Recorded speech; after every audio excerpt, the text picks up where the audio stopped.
हिमाचल प्रदेश राज्य सहकारी बैंक वित्तीय साक्षरता केंद्र मंडी द्वारा राष्ट्रीय कृषि और ग्रामीण विकास बैंक नबार्ड के सौजन्य से गांव झड़ोल तहसील सुंदरनगर में एक दिवसीय वित्तीय साक्षरता शिविर का आयोजन किया गया।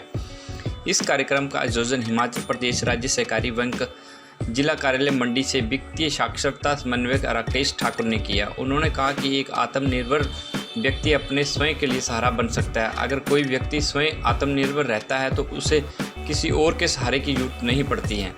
भारत देश विश्व की प्राचीन संस्कृतियों में से एक रहा है और इस देश की संस्कृति रंग ढंग हम कह सकते हैं कि भारत पहले से ही काफ़ी आत्मनिर्भर है। स्वयं के हुनर से स्वयं का विकास करना ही आत्मनिर्भरता का सही मतलब है। उन्होंने कहा कि भारत के विकास की जड़ें अगर मजबूत करनी है तो हमें पहले आत्मनिर्भर बनना पड़ेगा, तभी भारत हमारा विकासशील विकसित देश बनेगा। इस अभियान के तहत हमारी ज़रूरी व आवश्यक चीज़ों का निर्माण हमारे देश में ही किया जाएगा, तभी हमारा देश आत्मनिर्भर भारत कहलाएगा। उन्होंने आत्मनिर्भर बनने के फायदे बताते हुए कहा कि यदि आत्मनिर्भर बनने का सपना पूरा होता है तो भारत को किसी अन्य देश के आगे हाथ नहीं फैलाने पड़ेंगे और भारत स्वयं ऐसी वस्तुओं का निर्माण करने लगेगा। भारत उन वस्तुओं को विदेश में भी भेज सकेगा। इससे भारत की अर्थव्यवस्था मजबूत होगी। इसके साथ साथ युवाओं को रोजगार के अवसर मिलेंगे। इससे देश में गरीबी भी कम होगी। इससे भारत में रोजगार बढ़ेगा और देश की अर्थव्यवस्था भी मजबूत होगी।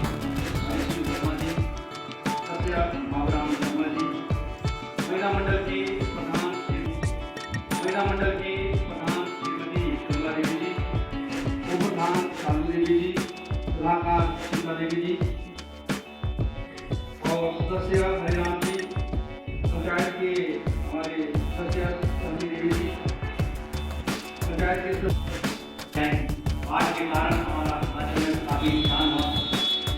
बहुत सारे घर परिवार भी इतना पैसा लोगों को देती रहेगी, क्योंकि सरकार हर साल बजट में ये प्रावधान तो करती है ग्रामीण क्षेत्रों और शहरी क्षेत्रों के विकास के लिए करोड़ों रुपए विकास के लिए रखा जाता है।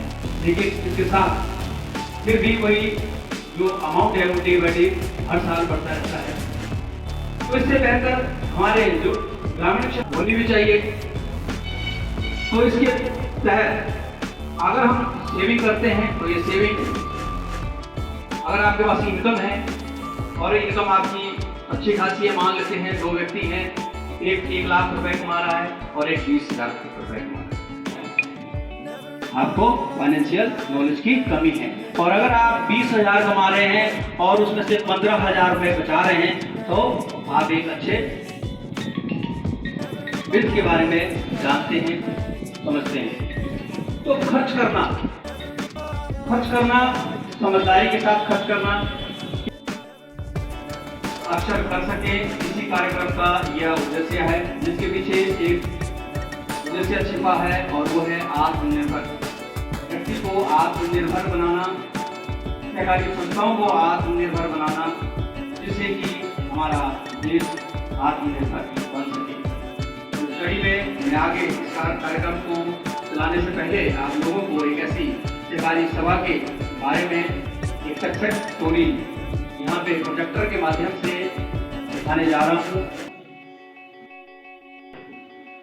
और साथ में एक सक्सेस स्टोरी जो है ये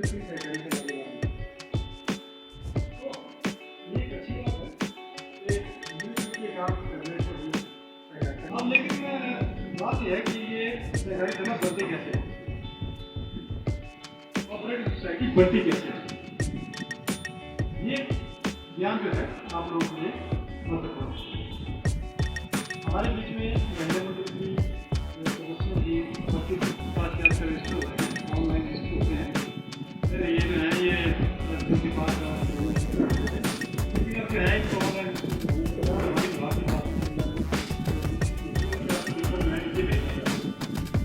महिला मंडल होते हैं,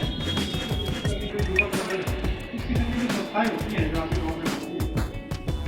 ये संस्थाएं जो है चैरिटेबल संस्थाएं, संस्थाओं का उद्देश्य जो है समाज।